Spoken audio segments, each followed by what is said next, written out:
Hai Sobat Lentera, apa kabar Anda hari ini? Semoga dalam keadaan sehat dan bahagia selalu. Suara rakyat kembali menyapa Anda. Dan kali ini kita akan membahas terkait DPRD minta Pemkot entas kemiskinan dengan berdayakan warga. Kita ketahui bahwa pemerintah Kota Surabaya mulai menyalurkan bantuan langsung tunai atau BLT dan bantuan peralatan usaha yang bersumber dari dana bagi hasil cukai, hasil tembakau tahun 2023. Dan BLT dan modal peralatan usaha ini diberikan kepada masyarakat miskin yang belum tercover bantuan dari Kementerian Sosial Republik Indonesia.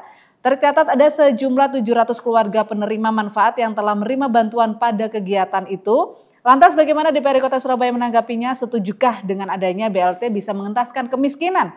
Atau DPRD punya usulan sendiri dalam mengentaskan kemiskinan? Kita akan membahasnya dalam Suara Rakyat, Suara untuk Perubahan. Dan sudah hadir bersama saya Mbak Kusnul Khotimah, Ketua Komisi D DPRD Kota Surabaya. Apa kabar Mbak Kusnul? Halo. Assalamualaikum. Kabar baik Mbak Kety. Sehat Mbak Kusnul? Alhamdulillah. Oh, kalau lihat Mbak Kusnul nih, ngelihatnya ini kesejahteraan masyarakat. Ngelihat dari yang Jadi tugasnya itu harus mensejahterakan masyarakat gitu ya Mbak Kusnul ya. Mbak Kusnul, kalau Anda melihat sendiri bantuan langsung tunai yang diberikan pemerintah kota ataupun pusat ini, apakah program ini sudah bisa dikatakan bisa mengentaskan kemiskinan yang ada di Kota Surabaya? Kalau kita ngomong apakah ini satu-satunya, saya kira belum. Tapi ini adalah salah satu upaya ikhtiar kita bagaimana upaya pengentasan kemiskinan itu memang harus bersama-sama, harus bergotong royong. Tidak hanya pemerintah kota, tidak hanya DPRD, tetapi seluruhnya, termasuk juga masyarakat Kota Surabaya. Yang baru saja di launching dan juga diresmikan oleh Bapak Wali Kota dan juga diberikan secara simbolis beberapa waktu yang lalu, itu adalah salah satu ikhtiar kita semua bagaimana kemudian upaya-upaya itu dalam rangka untuk pengentasan kemiskinan, kan begitu. Nah, kemudian yang kedua, 700 penerima manfaat kemarin itu diantaranya adalah dari juga ada dari pekerja yang bekerja pada sektor rokok ya, dan sisanya adalah masyarakat tidak mampu yang ada di sekitarnya. Artinya dana bagi hasil cukai yang kemarin itu ini kan sebenarnya dalam bulan kemarin kan ada 2 kali nih. Yeah. Yang pertama ada di Rungkut ya, itu menyasar seluruh buruh rokok gitu kan. Yang kedua yang kemarin ini adalah masyarakat umum, walaupun ada beberapa yang juga adalah buruh rokok juga gitu. Karena kan di Sampurna juga ada pabriknya, pabrik itu dari rokok itu. Nah, upaya-upaya pemerintah dalam hari ini pemerintah Kota Surabaya bersama DPRD memang menyepakati banyak sekali program yang itu dalam rangka pemulihan ekonomi, dalam rangka pengentasan kemiskinan melalui program-program pemberdayaan, padat karya, dan juga program yang sifatnya itu melibatkan partisipasi publik. Contoh misalnya kayak yang kita tahu Mbak Kety tahu bahwa beberapa waktu yang lalu kita juga sudah melakukan di Rumah Sakit Surabaya Timur ya, baru saja diresmikan dan ditandakan bahwa akan ada pengerjaan Rumah Sakit Surabaya Timur. Nah itu kan pekerjaannya bisa melibatkan nih warga sekitar dengan kemampuan misalnya, oh ini ada nih yang kemudian memang mereka ini memiliki spesifikasi sebagai tukang tukang batu misalnya, tukang tenaga kasar, ini kan juga bisa melibatkan. Walaupun memang bahwa di dalam kitab suci pun, kitab suci mana saja, saya kira bahwa Tuhan itu akan merubah nasib kaumnya selama kaumnya merubah dirinya sendiri. Artinya ada perjuangan gitu ya. Ada semangat gitu ya. Apalagi kalau kemudian kita kombinkan kan mirip nih dengan filosofi Jawa. Yeah. Obah iku mamah gitu. Jadi kan ke obah orang mamah gitu ya. Iya betul. Ya, makanya kemudian banyak upaya-upaya yang bisa kita lakukan dalam rangka pengentasan kemiskinan. Oke, langkah konkret yang diambil oleh DPRD dalam mendukung upaya pemerintah Kota Surabaya ini untuk mengentaskan kemiskinan melalui pemberdayaan warga seperti apa Mbak nanti? Yang pertama tentu kemudian kita pastikan dulu ya, tahun anggaran 2023 kemarin itu ada penekanan dari Pak Presiden Jokowi. 40% dari APBD kita itu difokuskan pada pemulihan ekonomi. Saya kira di 2024 pun juga akan masih di situ ya pemulihan ekonomi. Ini kan sama dengan juga salah satu upaya pengentasan kemiskinan. Kemudian yang kedua itu bentuknya adalah kami pun bersama mitra kerja kami itu memastikan bahwa program-program padat karya dan pemberdayaan itu memang betul-betul program ini menangkap kondisi real saat ini. Misalnya anak-anak muda kita ini senangnya apa ya sekarang? Oh senangnya bikin kopi nih, kopi shop. Maka disiapkan pelatihan barista. Kita berharap dengan ilmu itu, dengan pelatihan itu dia dapat sertifikat begitu misalnya. Dia bisa membuka lapangan kerja sendiri misalnya begitu. Kemudian selain itu ada yang namanya juga selain bantuan-bantuan yang sifatnya dari kementerian ya, dari pusat. Itu ya, yang kemudian sifatnya itu rutin ya. Itu pun juga berdasarkan dari data DTKS kita ya, data kemiskinan yang dimiliki Kota Surabaya. Namun di sisi yang lain kami pun mendorong melakukan banyak pendekatan secara persuasif bagaimana warga Surabaya itu memiliki greget ya, memiliki sense bagaimana dia bisa menjadi bagian dari pembangunan kota. Bagaimana dia mampu memenuhi kebutuhannya sendiri melalui dengan penguatan potensinya, bakatnya, minatnya gitu ya. Walaupun seringkali kita melihat dan banyak sekali data bahwa banyak nih yang lulusan dari salah satu perguruan tinggi itu bekerja yang tidak sesuai dengan inline ilmu pendidikannya gitu ya. Hanya daripada supaya dia tidak menganggur gitu ya. Artinya kita kalau ngomong peningkatan sumber daya manusia itu berarti semua elemen ini bergerak. Gitu, bagaimana upaya-upaya itu untuk meningkatkan sumber daya manusia, baik pada sisi pemberdayaannya maupun dari sisi sumber dayanya. Oke, tidak hanya untuk mengentaskan kemiskinan ini dibutuhkan keahlian khusus begitu ya Mbak Kusnul ya. Tapi dari DPRD Kota Surabaya sendiri apakah akan membuat perda khusus supaya kemiskinan yang ada di Kota Surabaya ini segera berakhir begitu Mbak Kusnul? Jangan dijawab dulu, usai jeda kita akan kembali lagi, tetaplah bersama kami di Suara Rakyat, Suara untuk Perubahan.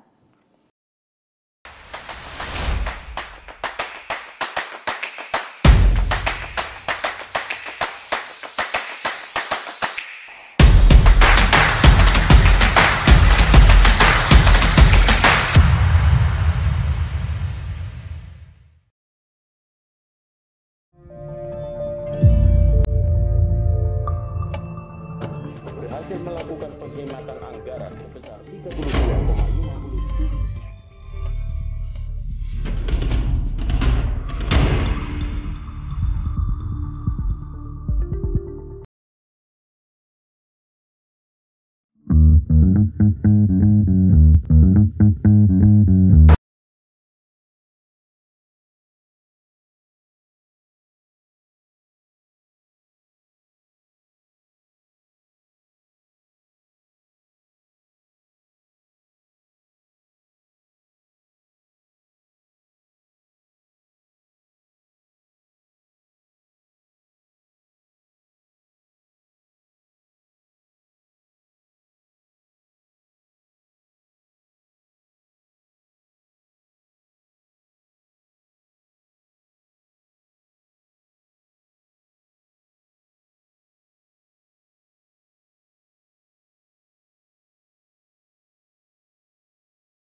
Terima kasih Anda masih bersama kami di Suara Rakyat Suara untuk Perubahan dan kita masih membahas terkait DPRD minta Pemkot entas kemiskinan dengan berdayakan warga dan masih bersama dengan Ketua Komisi di DPRD Kota Surabaya Ibu Kusnul Khotimah atau Mbak Kusnul. Mbak Kusnul, kalau tadi kan kita sempat membahas nih ada juga padat karya ini memang harus diprioritaskan, kemudian juga ada 700 penerima manfaat dan juga ini harus bergotong royong supaya kemiskinan yang ada di Kota Surabaya ini segera selesai ya Mbak Kusnul ya. Nah, apakah dari DPRD Surabaya ini salah satu perannya juga nantinya akan membuat perda atau perda ini sudah dibuat, tinggal pelaksanaan atau realisasinya aja yang harus disegerakan begitu Mbak Kusnul? Oke, yang pertama saya infokan juga ke Mbak Kety bahwa saat ini seluruh peraturan daerah yang diinisiasi baik itu melalui perda inisiatifnya DPRD maupun perda dari pemerintah Kota Surabaya itu memang harus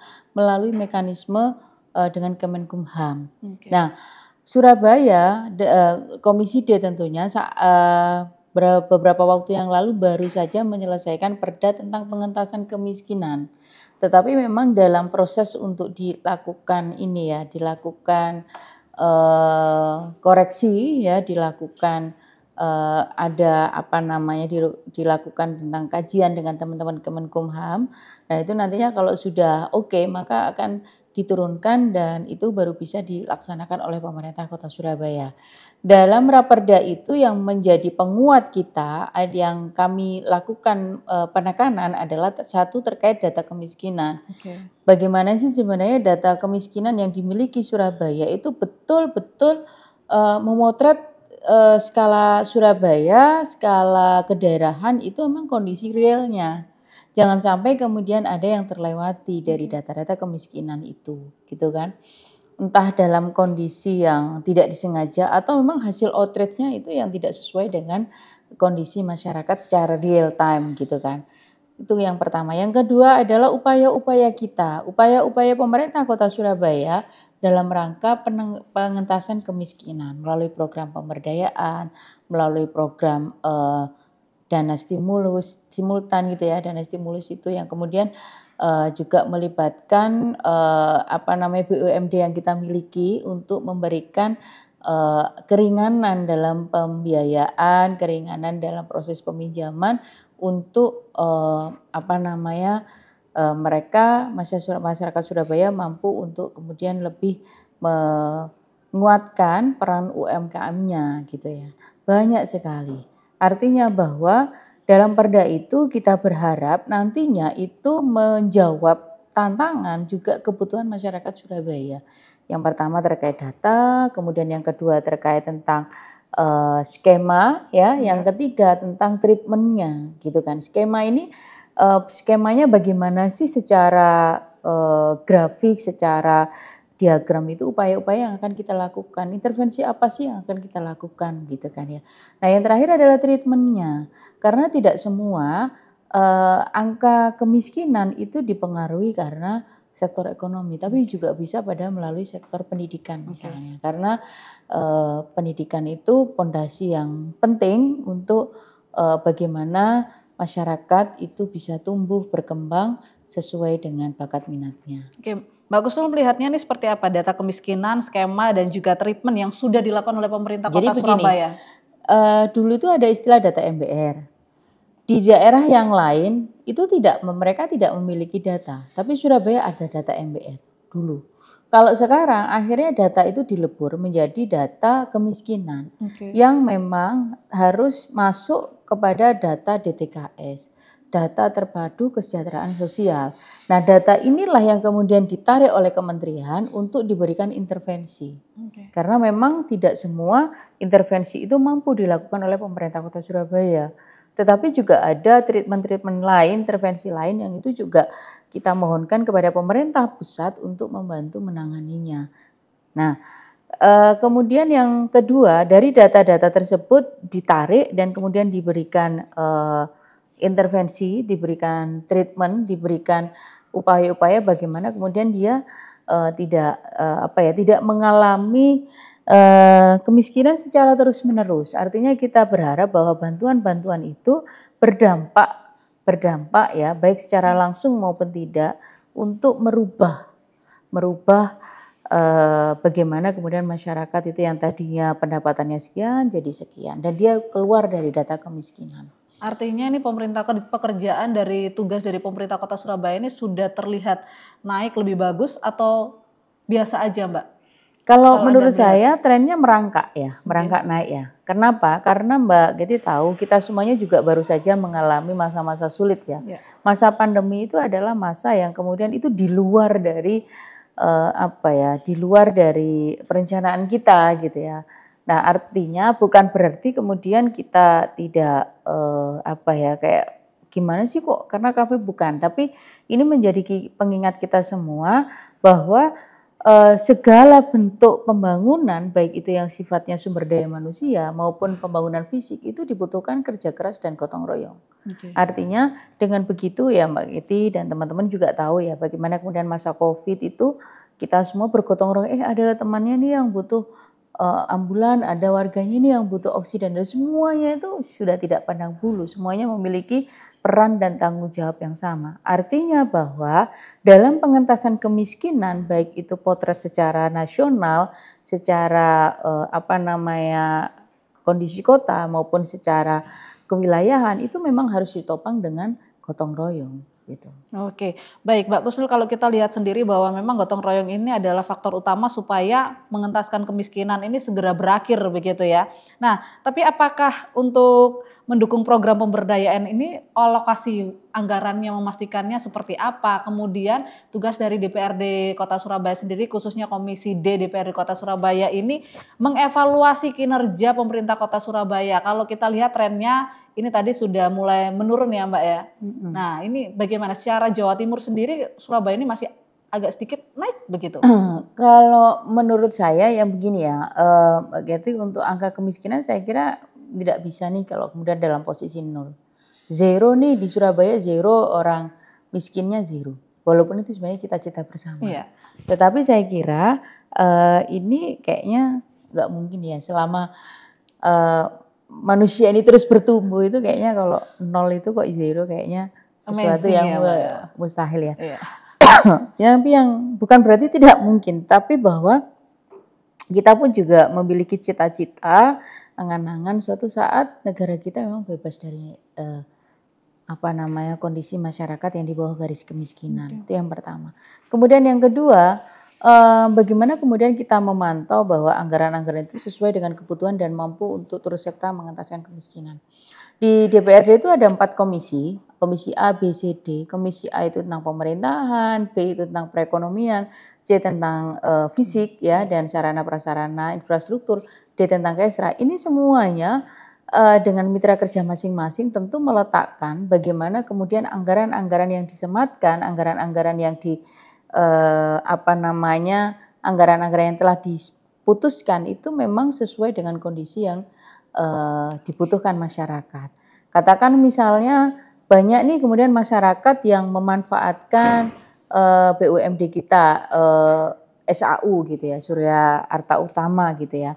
Nah itu akhirnya karena banyak yang memanfaatkan untuk proses pengembangan UMKM-nya, maka SAU ini kita tambah ini modalnya supaya semakin banyak masyarakat yang bisa mengakses. Itu juga salah satu upaya-upaya kita. Oke, Mbak Kusnul, banyak upaya yang sudah dilakukan oleh Komisi D DPRD Kota Surabaya dan tentunya untuk pemerintah Kota Surabaya nih kalau Anda melihatnya ini kerjasama antara Komisi D supaya mengidentifikasi hambatan atau tantangan yang perlu diatasi dalam upaya pemberdayaan perekonomian mengentaskan kemiskinan yang ada di Kota Surabaya.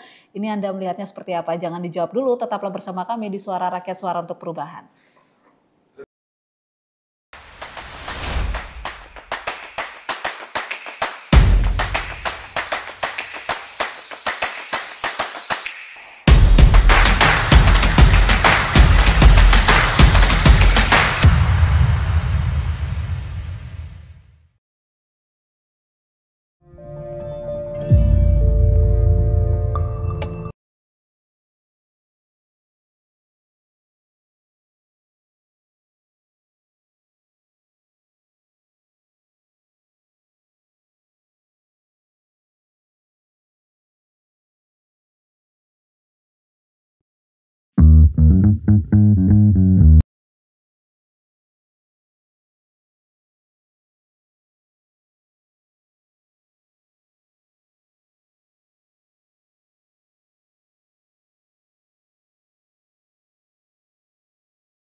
Kembali lagi nih bersama kami di Suara Rakyat, Suara untuk Perubahan, dan masih bersama Ketua Komisi di DPRD Kota Surabaya, Ibu Kusnul Khotimah atau Mbak Kusnul, dan kita masih membahas terkait DPRD minta Pemkot entas kemiskinan dengan berdayakan warga. Mbak Kusnul, kalau tadi sudah banyak dibahas, dan kalau kita lihat sendiri, ini apakah DPRD khususnya Komisi di DPRD Surabaya ini memiliki rencana untuk mengawasi dan mengukur dampak dari program pemberdayaan ekonomi yang telah dijalankan dalam mengurangi tingkat kemiskinan, Mbak? Saya kira kayaknya ini harus dipertegas ya. Ini tidak ada usaha. Ya memang kewajiban kita untuk mengawasi. Kenapa? DPRD itu dengan tupoksinya penganggaran, kemudian membuat regulasi dan kemudian pengawasan, itu setidaknya ini adalah satu kesatuan bagaimana kemudian DPRD pun juga bersepakat gitu ya. Artinya kita juga memiliki tanggung jawab yang sama bagaimana kemudian perencanaan itu berjalan sesuai dengan harapan. Semisal ada kendala di lapangan, ya ayo kita diskusikan kendalanya apa, solusinya bagaimana. Kalau kemudian dirasa bahwa ini pengentasan kemiskinan kayaknya sudah mulai banyak mengalami perubahan nih, maka kemudian dialihkan. Tentu kemudian kita harus melihat dulu ada innya bagaimana, tadi ngomong sistem ya, bagaimana kemudian regulasi kita itu saat ini, dan yang tadi saya sampaikan beberapa waktu kita bahas itu memang harus menitik beratkan bagaimana upaya-upaya kita bersama dalam pengentasan kemiskinan. Tidak melulu masalah pemberdayaan, tapi juga pada upaya yang lain. Nah, saat ini yang sudah dilakukan pemerintah ini cukup besar ya. Yang pertama, bagaimana kemudian untuk anggaran kesehatan itu naiknya luar biasa, hampir 1 triliun ya. Itu kan ada di situ ada premi untuk pembiayaan biaya peserta PBI yang setiap bulan pemerintah itu harus membayarkan preminya itu sebesar 40 miliar. Artinya dalam 1 tahun anggaran 40 kali 12 maka 12 bulan ya Mbak, itu makanya ada sekitar ya lebih 500 miliar lebih ya. Artinya itu salah satu upaya. Kemudian belum lagi pada pendidikan. Pendidikan itu anggaran di Surabaya itu di atas 20%. Artinya kalau di atas 20%, sekitar kurang lebih 22% itu sama dengan 2 triliunan ya. Artinya anggaran itu cukup besar. Tidak hanya untuk peningkatan sumber daya manusia, peningkatan sumber daya anak-anak gitu ya, tapi juga pemenuhan kebutuhannya bagi mereka yang masuk kategori keluarga tidak mampu gitu ya. Itu juga salah satu ikhtiar kita. Sehingga masyarakat, anak-anak ketika sakit ya tidak perlu khawatir lagi bahwa dia sudah dijamin kok sama pemerintah. Artinya gitu kan. Negara ini sudah menjamin semuanya. Negara ini sudah hadir gitu. Hanya saja memang kalau dirasa kurang, kekurangan itu yang kemudian saat ini ayo kita diskusikan, ayo kita kemudian carikan solusi kurangnya bagaimana. Termasuk juga penguatan peran-peran kader di lapangan. Penguatan peran-peran kader itu juga cukup membantu bagaimana perencanaan kota itu bisa terlaksana dengan baik gitu ya.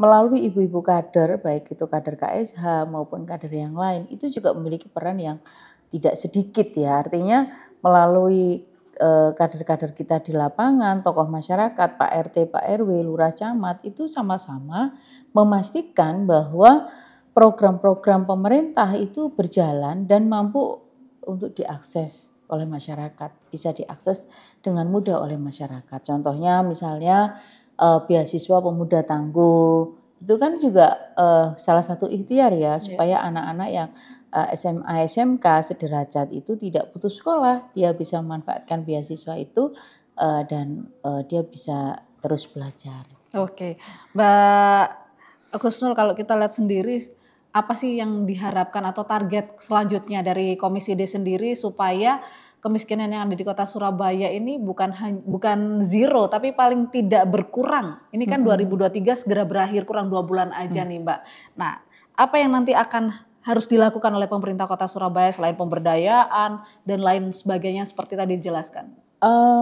Yang ini memang ya semuanya masih di tataran itu ya, tapi pada sisi yang lain itu bagaimana upaya-upaya kita itu menumbuhkan sense of belonging itu tadi, merasa memiliki, menumbuhkan upaya-upaya menumbuhkan ini ya wirausaha baru gitu ya, dan kemudian turut serta dalam pembangunan kota. Nah, ngomong pembangunan kota itu kan tidak hanya bidang fisik ya, tapi Iya. juga bidang psikis ya. Artinya misalnya bersama-sama menjaga lingkungan kita agar kemudian masyarakat yang tinggal di situ bisa menikmati lingkungannya, bisa tinggal dengan aman dan nyaman. Ini kan salah satu juga gitu. Dan termasuk juga pelibatan-pelibatan masyarakat pada program-program yang telah direncanakan oleh pemerintah. Ya, termasuk juga beberapa waktu nanti yang akan datang kita akan mengalami pemilu serentak. Ini kan juga salah satu bagaimana masyarakat itu bergotong royong untuk menentukan pemilihnya, memilih pemimpinnya ke depan yang membersamai kita semua, membersamai masyarakat dalam rangka upaya pengentasan kemiskinan. Yang jelas itu adalah basicnya, esensinya yang perlu kita perkuat itu adalah data dulu. Jangan sampai data yang tersaji itu tidak sesuai dengan kondisi real time-nya pada saat itu. Banyak masyarakat yang ketika kami reses kemarin itu menyampaikan, rata-rata menyampaikan mereka tadinya masuk database MBR gitu ya, sekarang kok dikeluarkan padahal dia masih dalam kondisi yang sangat membutuhkan. Ini yang membutuhkan treatment dan pendekatan khusus. Oke. Harapan dan pesan kepada pemerintah Kota Surabaya dan juga warga Kota Surabaya yang masih berada di angka kemiskinan. Silakan Mbak Kusnul. Oke, yang pertama adalah sampaikan kepada kita, sampai kepada masyarakat, kepada Pak RT, Pak RW, Pak Lurah, Pak Camat, program apa yang diharapkan dan itu sesuai dengan budaya dan kemampuan. Yang kedua, ayo kita bersama-sama menumbuhkan kesadaran diri kita untuk bisa merubah diri kita ke yang lebih baik. Sebagaimana tadi saya sampaikan bahwa sejatinya Tuhan itu tidak akan merubah kaumnya sebagaimana selama kita tidak merubah diri kita sendiri. Mari kita bergotong royong. Oke, baik. Terima kasih Mbak Kusnul. Ayo kita bergotong royong agar kemiskinan yang ada di Kota Surabaya ini segera entas atau paling tidak 1% lah berkurang ya Mbak ya. Itu cita-cita ya. Cita-citanya adalah zero begitu. Baik, sekali lagi terima kasih Mbak Kusnul sudah hadir bersama kami di Suara Rakyat. Saya Catherine Ellison pamit undur diri. Terima kasih atas kebersamaan Anda. Sampai jumpa.